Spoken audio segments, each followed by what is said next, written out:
This is a true story about Yeshua, Jesus of Nazareth. And it was recorded by one of the guys in his inner circle. A guy, his Hebrew name was Yochanan. In English, people call him John.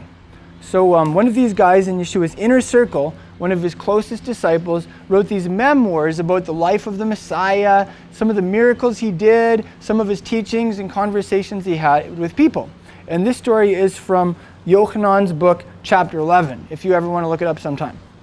So the time and the place of this story is, it happened almost 2,000 years ago, but even though it happened so long ago, it's still really relevant because it's about people. And people back then and people today aren't actually that different. We have mostly the same problems, we have a lot of the same interests, and we're all human beings, right? So there's one area where this story is going to be relevant, even though it's a couple of thousand years old. I don't know about you, but I really like old stories too. Like, the older the book, the better. I'm getting to the point where I don't even like reading books unless they're at least like 300 years old. Because if a book has like lasted for 300 years, it must have some good stuff in it. Did you notice that? Like all the trashy pulp fiction penny novels from the 1800s, nobody reads them anymore. But like good poets from the 1800s, people read, right? So this is a story that has made it for almost 2,000 years because it's a really good story.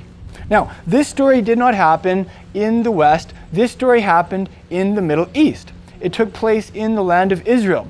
And here are like the main people in this story. This is a story about 3 siblings, a brother and 2 sisters. Who here has a brother? I've actually got 3 of those guys, 3 of those 3 brothers. Who here has a sister?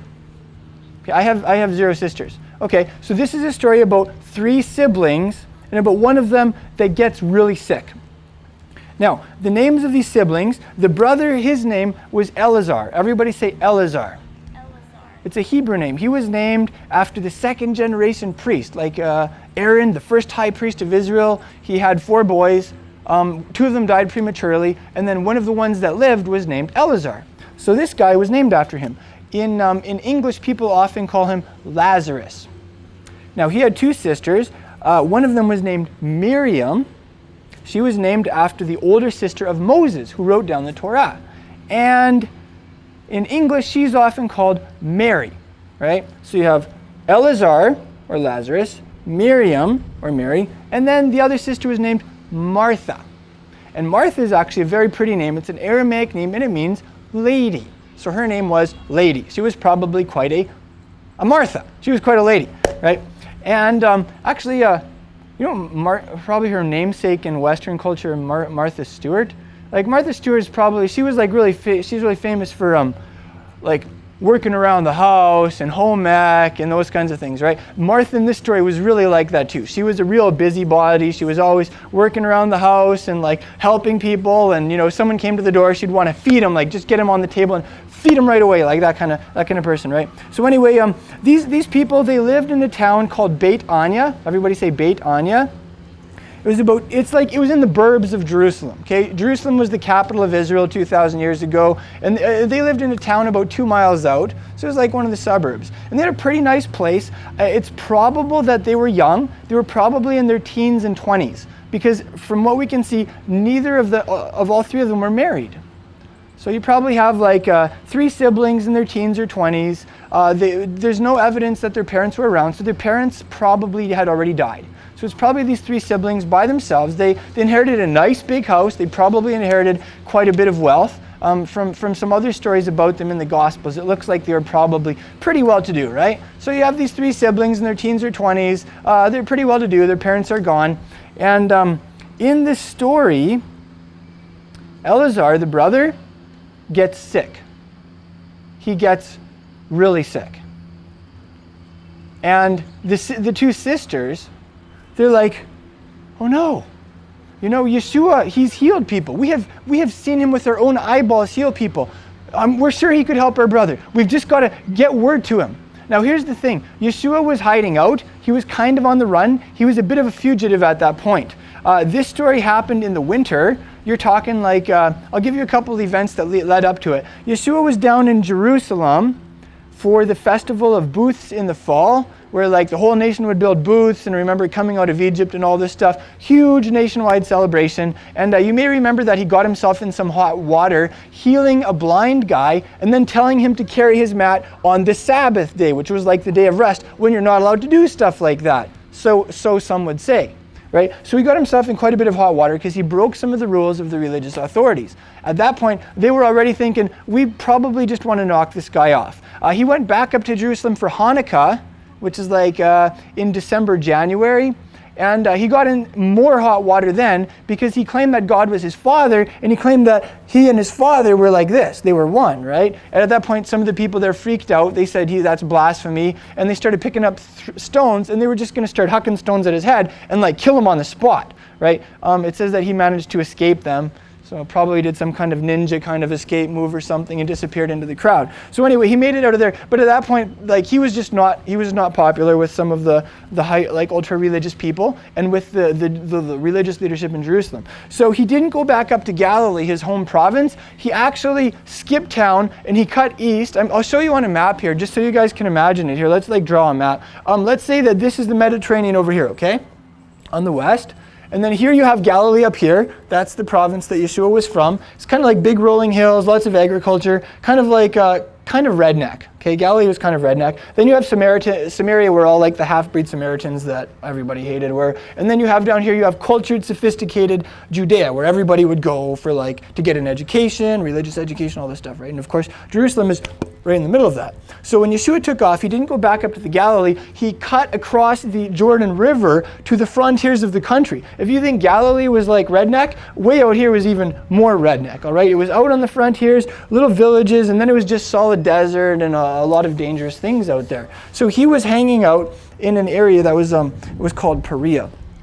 And so the sister said, okay, let's send a messenger to the master. Maybe he'll come. Maybe he'll heal our brother. And so they sent a message to Yeshua, and this is what it said.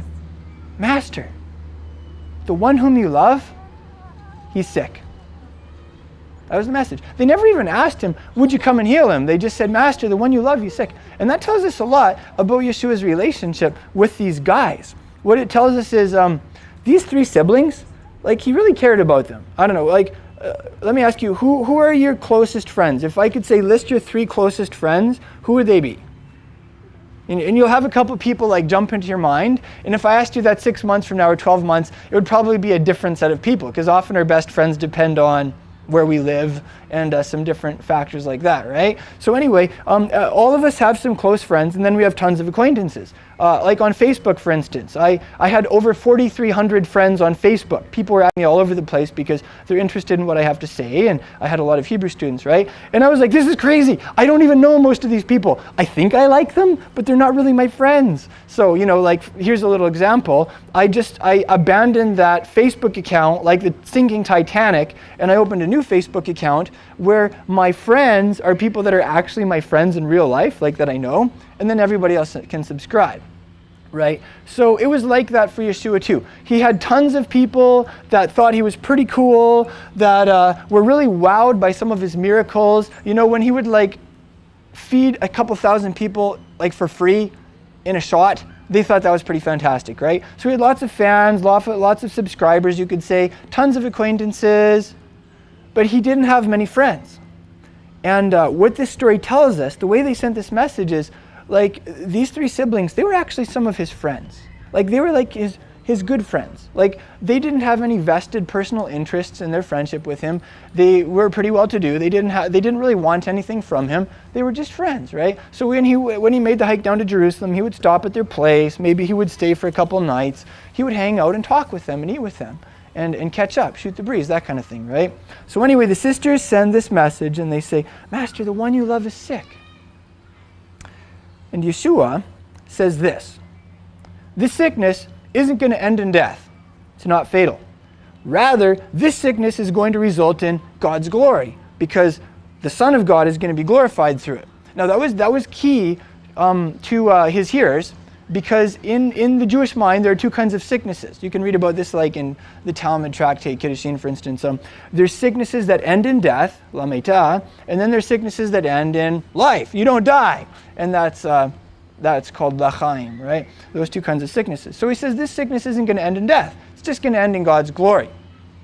So the messenger probably got the message. He probably took that back to the two sisters.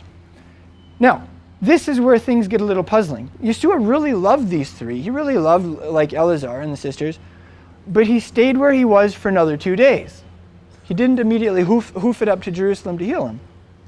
And then after 2 days, he says to his disciples, let's go back to Judea.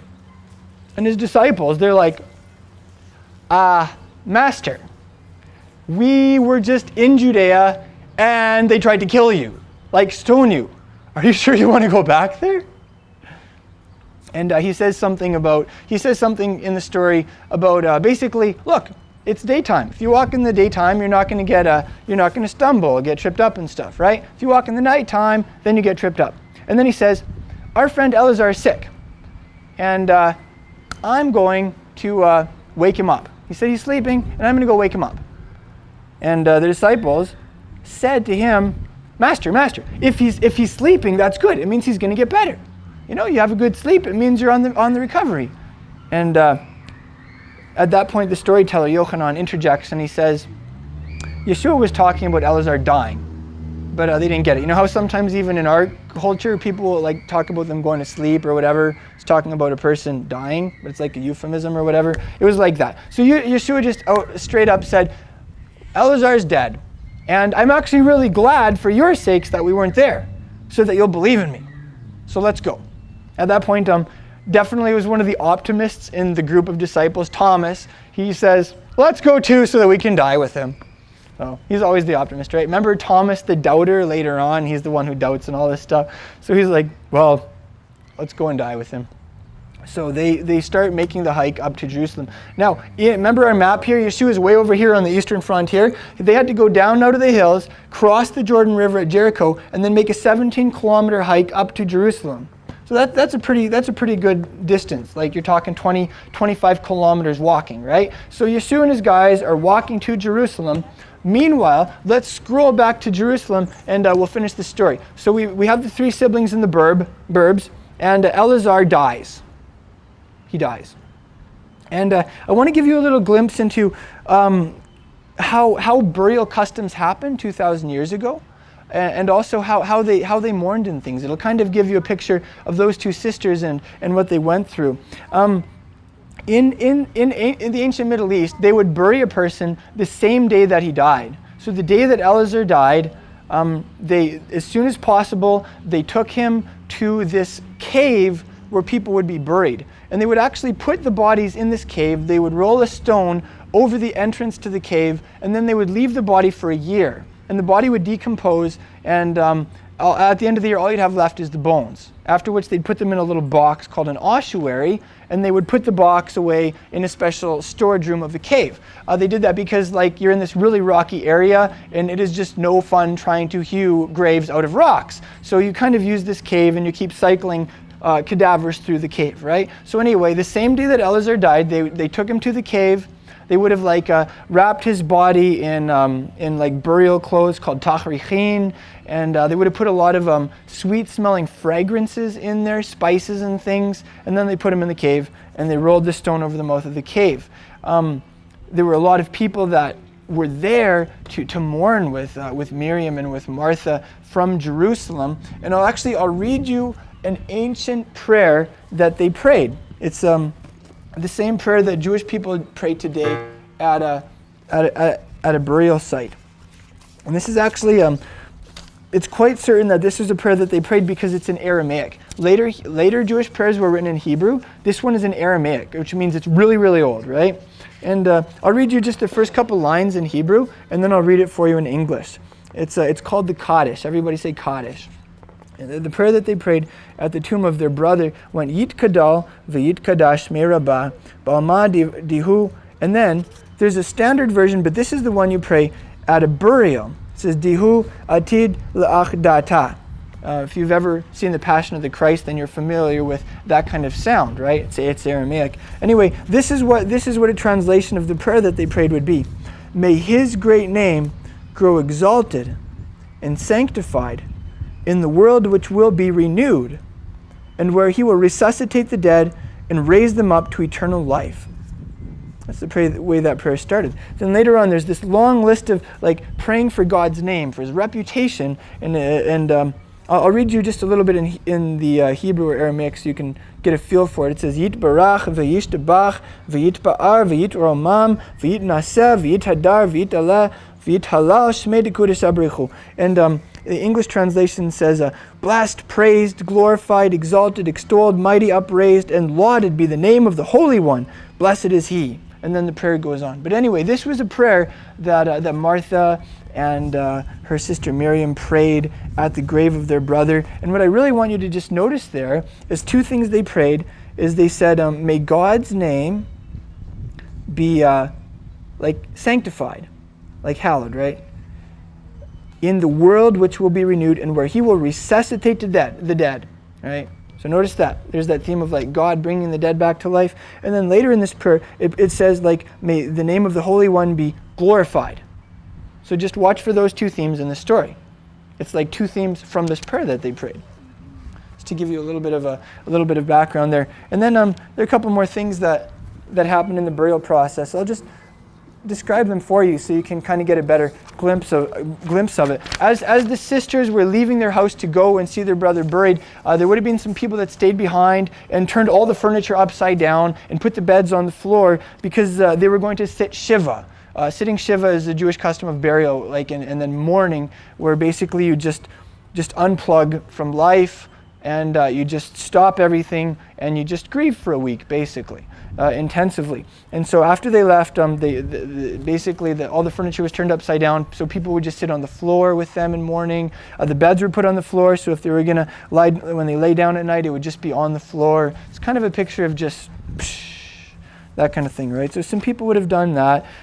It's likely that there was something that the mourners at the gravesite said to the sisters. Don't know if I have that right here.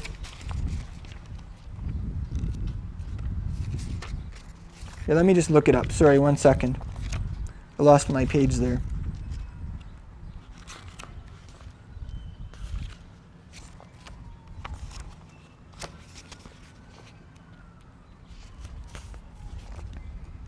Yeah, at the gravesite, it's probable that the sisters, they probably said a Hebrew prayer. In Hebrew, it says, Baruch atah Adonai Eloheinu melech haolam dayan ha'emet, means like, blessed you, Lord our God, King of the universe, the true judge. And then probably before they left, all the mourners would have come by and they would have said, may the omnipresent, that's like referring to God being everywhere, right? May the omnipresent console you among the other mourners of Zion and Jerusalem. So praying that they would be comforted. A really simple prayer, eh? When the two sisters were going home, like crowds of ladies would have followed them. They would have probably stopped 7 times on the way back home to just sit down and bawl, and that's kind of was a Jewish tradition. And after they got home, they would just sit on the floor, and their friends would stand around them, or maybe sit around them and just cry with them. And if they needed comfort, then they would give them comfort and speak some comforting words to them and things. Now, when the two sisters were getting ready to sit Shiva, sitting like just, Shiva is Hebrew for 7, right? Kind of mourning for those 7 days. They wouldn't do any household work, which is probably really hard for Martha, right? Because she was like the busybody who couldn't stop working and stuff around the home, really industrious. But they didn't do any household work. They went barefoot, so they didn't wear sandals or shoes. Didn't take any like hot baths. They would maybe just sponge bath with cold water. And they didn't apply any perfume or makeup. And they didn't greet anybody. They didn't feel obligated to say hello to anybody. So that's what they were doing. That's what they were getting ready for, as they sat Shiva. And for those 7 days, there was like a time of lamentation. So, they would just talk about their brother a lot and say, remember when this and remember when that. And he was such a great guy and we're going to miss him so much. And the kinds of things that a person would say as they're working through a grieving process and lamenting, right? And of course, their friends would say similar things. And for the first 3 days specifically in the Jewish tradition, that was a time of weeping. So that's like they would just bawl a lot, right? And their friends would encourage them, just get it out, just let it out, cry all you need to cry, So for the first 3 days, get that, they were just bawling their eyes out for their brother, spending a lot of time crying and talking about him and missing him and lamenting. For the first 3 days, there were a couple instances in ancient Israel where they would take the person that had died, or that they thought had died, and put him in the grave, and then realize that he wasn't dead. Maybe someone would come to the grave the next day to cry, and they'd hear the guy like screaming from inside, right? And they'd let him out. That happened to a couple people. That's one of the dangers of like putting someone in the grave as soon as they die the same day, right? So anyway, what they did in ancient Israel is for the 3 days after they were buried, they would go every day and make sure the person was dead. They would check to make sure the person was dead, right? It was kind of this Jewish, I think it was a bit superstitious, but there was this notion that after the person's spirit left their body, their spirit kind of hung around their body, kind of hovered around the sepulchre for 3 days, and maybe wanting to get back in. And then, the face begins to deform from decomposition, and then the spirit's like, hey, I'm out of here, and the spirit takes off. So anyway, there was this notion that there would be maybe the occasional time within the first 3 days, someone might resuscitate or come back to life. Right? And so they would go to the tomb for the first 3 days just to make sure he didn't come back to life or something. And there was also the 3 days where they would cry a lot. There were two specific stories. One about a guy who came back to life, and he actually went on to live another 25 years. And then another guy who came back to life, or who didn't really die in the first place, maybe wasn't clinically dead or something, and he actually went on to have more children. So that would be kind of neat. So anyway, that's kind of like that's a glimpse of how Eleazar was buried and the way his sisters are mourning for him. Now, you may remember Yeshua and his guys are making the hike from way over here, kind of from hiding out in the hills, and they're making the hike to Jerusalem. So they get to this suburb of Jerusalem, and Eleazar's already been dead for 4 days. Right? Not 3 days. So, for the first 3 days, the sisters were just bawling and crying a lot, and they were going to the tomb every day to make sure the guy was dead. On the fourth day, the rabbi shows up with his disciples. And Martha came out to meet him, and she said, Master, if only you'd been here, my brother wouldn't have died. If only you'd been here, my brother wouldn't have died. But even now, I know that whatever you ask God, he'll do it for you. And Yeshua said to her, your brother's going to rise again. And she said, I know he'll rise again on the last day at the resurrection. And Yeshua said to her, I'm the resurrection, and I'm the life. And then he said to her, if anyone believes in me, that person will never die. Anyone who lives in me, anyone who believes in me, will never die. Do you believe this? He said to Martha. And she said, yes, Master. I believe that you're the Messiah. You're the Son of God, the one who is coming into the world. And then she went back to the house where Miriam was. And apparently Miriam, the other sister, didn't know that the Master had come. And so she said, she took her aside. Miriam was sitting there on the floor with all of her friends around her. So Martha took her aside and said, Miriam, the rabbi's here, the teacher's here, and he's calling for you. And so Miriam just jumped up and she hurriedly ran out to see Yeshua. And all of her friends said, oh, she's probably going to the tomb tomorrow. So they followed along, right? And Miriam went to Yeshua. And when she saw Yeshua, she just collapsed and fell on her face in front of him and said, Master, if you'd only been here, my brother wouldn't have died. And at that point, the storyteller Yochanan, he gives very sparse details. He just says, when Yeshua saw Miriam crying, and he saw all of her friends crying, he says he was really deeply moved inside. And it's kind of hard to get the exact sense of the word, because it's actually the word for being angry. Something happened inside of him where he got mad about something, or he felt anger about something. And it said that he got really troubled. And I don't think he was angry at those people. Maybe he was, my suspicion was he was angry at death. He was angry at the whole situation. Anyway, so he asked them, and he said, where is he buried? And they said, come and see, Master. So they went to the grave, and at that point it says, Yeshua wept. He just started bawling. And when the Jewish people there, when they saw him, they said, wow, look how much he loved him. He's really crying. He must have really loved him. Some of the other people said, this is the guy who healed this blind guy. This guy was born blind. Couldn't he have kept his friend from dying? So anyway, Yeshua goes to the grave, and he says, roll the stone away from the grave. And Martha says, Master, he's been dead for 4 days. By this time, he stinks. And Yeshua said to Martha, Martha, didn't I say to you that if you believe, you'll see the glory of God? And so they did it. They probably held their noses, and they rolled the stone away from the grave. And Yeshua, it says he lifted up his eyes to heaven, he lifted his eyes like up to the sky. And he said, Father, thank you for hearing me. I know that you always hear me, but I'm saying this for the sake of the people around me so that they'll believe that you sent me. Then he looked down and he looked at the grave and he said, Eleazar, he shouted, he said, Eleazar, come out. And Eleazar came out of the grave with like his body wrapped in all these spices and the burial clothes, with this like napkin handkerchief thing on his face. And at that point, the storyteller gives some very brief details. He just says that Yeshua said, untie him and let him go. I can only imagine as Eleazar came out of the grave after being dead for 4 days, like half the people there probably peed their pants on the spot.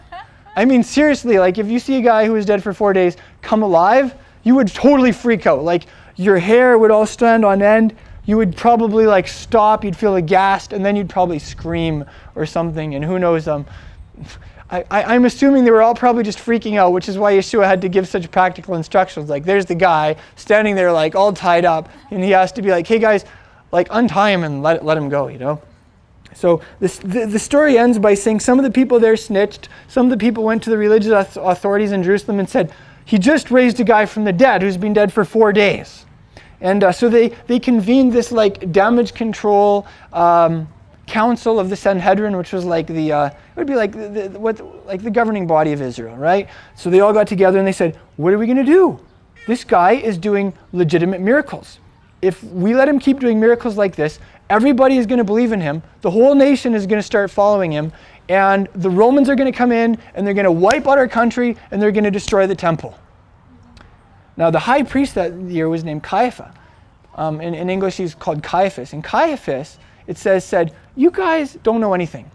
Don't you understand? It's better that one man die for the nation than that the whole nation die.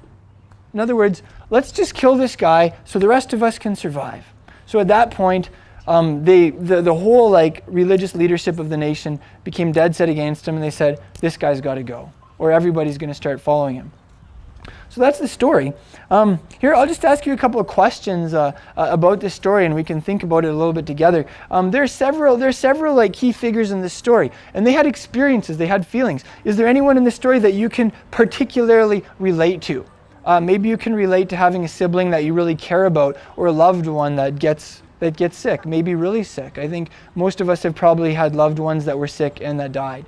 And you look at this story about Miriam and Martha, and they're saying, if only this had happened, I would still have my sibling, right? There's some other people in the story. You have Yeshua's disciples, and they were like, Master, you cannot go there. That is dangerous. Like playing it conservative, right? You have Thomas, who's like seems to be always depressed, or definitely the pessimist in the group, saying like, well, we might as well go and die with them.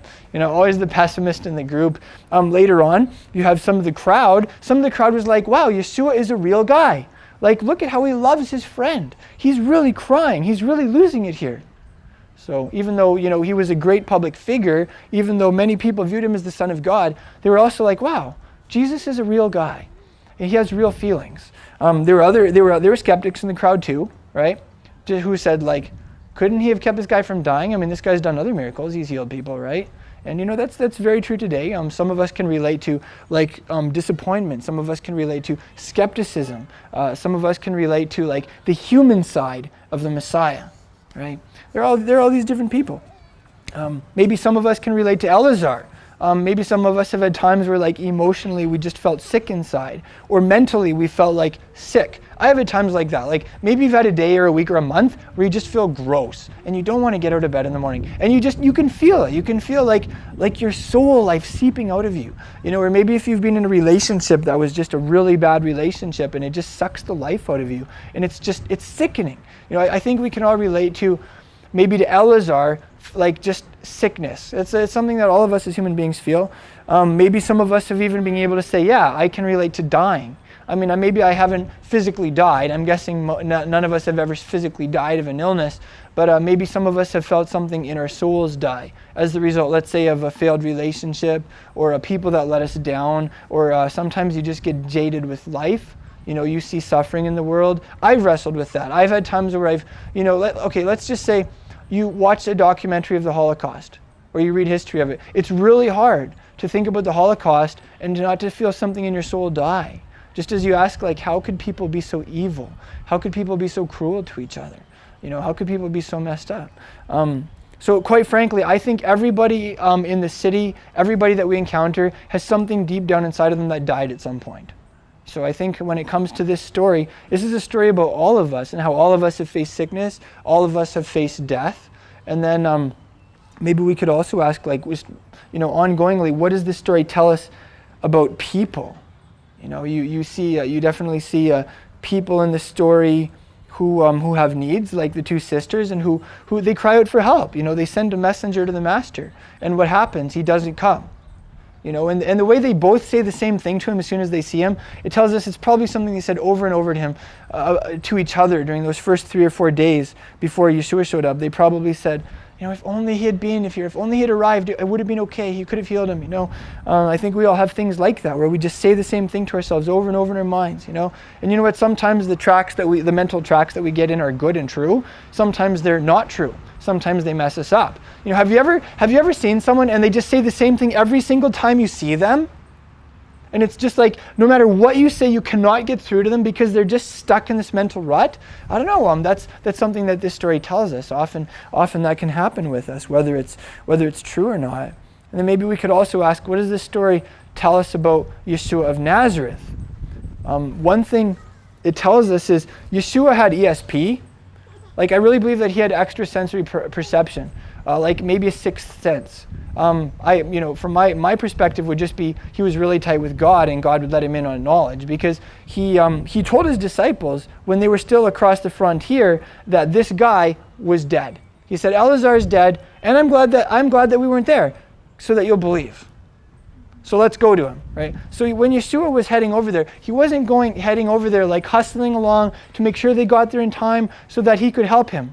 He knew very clearly, this guy's dead, and we are going there to raise him from the dead, to glorify God, and also so that God's Son can receive some glory from that situation also. And the story concludes by saying a lot of people in the Jerusalem area and in the Jerusalem suburbs, they did come to believe in Yeshua as the Messiah as a result of this miracle.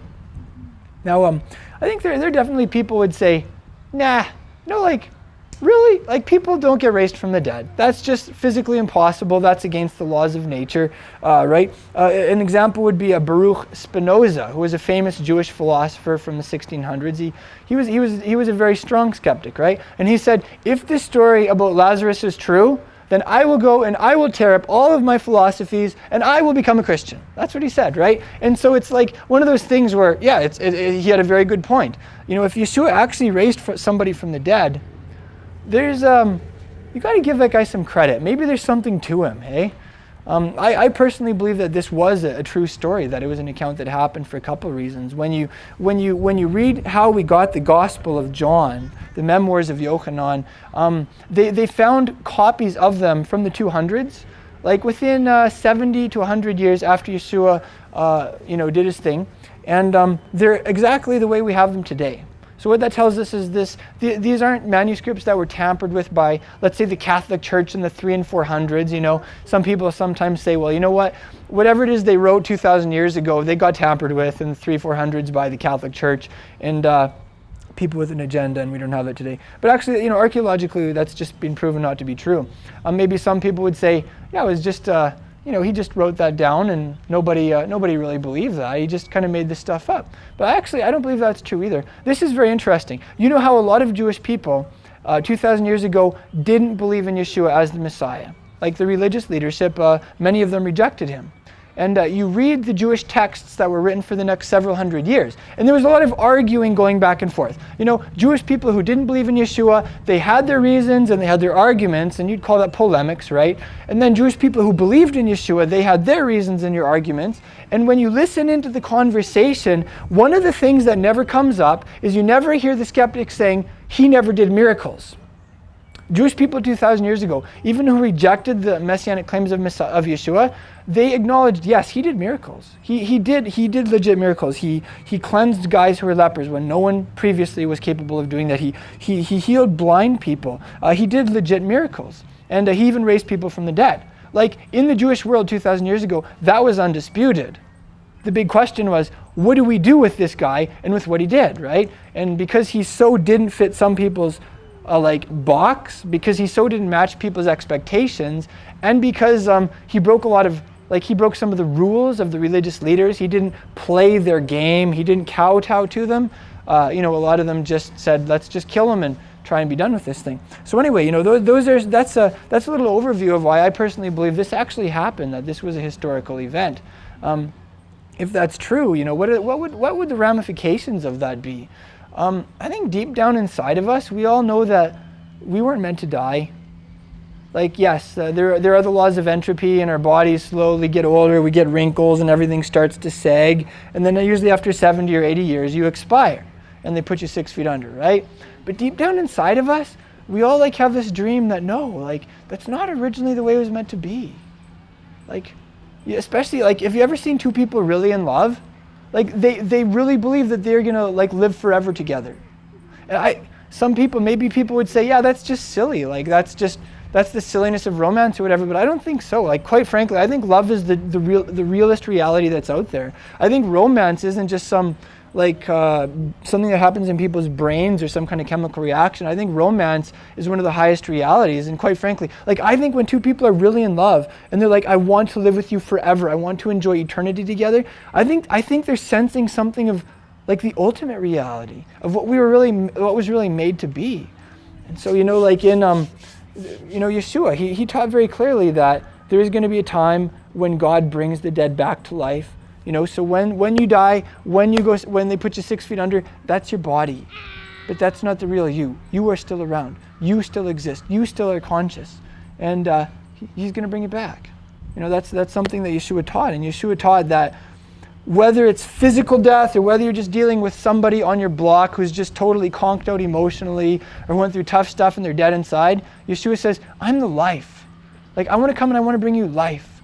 When you come in contact with me, I will bring life to your heart. I'll breathe new life into who you are. And I've experienced that, I've had times in my life where I've had really tough things happen emotionally. I've been in some really harsh relationships, and I've read enough history to really see the ugly side of humanity, right? And it's killed me. It's really killed me. I've had times when I just felt so empty, and I just thought, if this is life, I'd rather just commit suicide and end it, because this is a real letdown. And in my personal experience, in my story, it's been meeting Yeshua, studying his teachings, seeing what he's all about. That's made a difference for me. That's kind of brought real life to my heart. That's given me hope. So I can say for myself personally that Yeshua has made all the difference. That he's my life. I really believe in him for the resurrection, and that's a powerful hope that I think we share. Thank you for joining us in this message. I pray that it's been an inspiration to you in your discipleship to Yeshua the Messiah. Crown of Messiah is a relatively small congregation with a massive mission. We're not just making disciples and teaching the Word of God here in our city. We're also doing that internationally through vehicles such as the internet. It is our joy to offer you these messages for free at absolutely no charge. At the same time, we do have ongoing overhead expenses. It costs us something to produce these teachings and get them out to you. And we would appreciate it if you would, in turn, support our work in a practical way. Help us cover some of our basic expenses.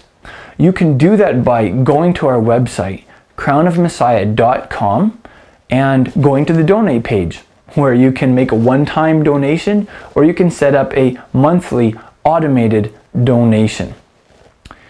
I'm reminded of the words of Yeshua's apostle Paul in Galatians chapter 6. He said, let the one who is taught the word share everything good with his teacher. So if you're being taught the word by us, we would appreciate it if you would take the words of Yeshua's apostle seriously and make some type of return for the blessing that we are giving you for free. That way, we'll all be in it together, and we will be a team accomplishing the mission that Yeshua has given us. And you will go from only being a receiver to also being a giver. If you're like most people, finances are tight. We understand that. Finances are tight for us too. That's why we need people like you to come alongside us and to back us in the work that Yeshua has called us to do. Thank you so much for making that donation at crownofmessiah.com, and thank you for becoming a team member with us. We appreciate it.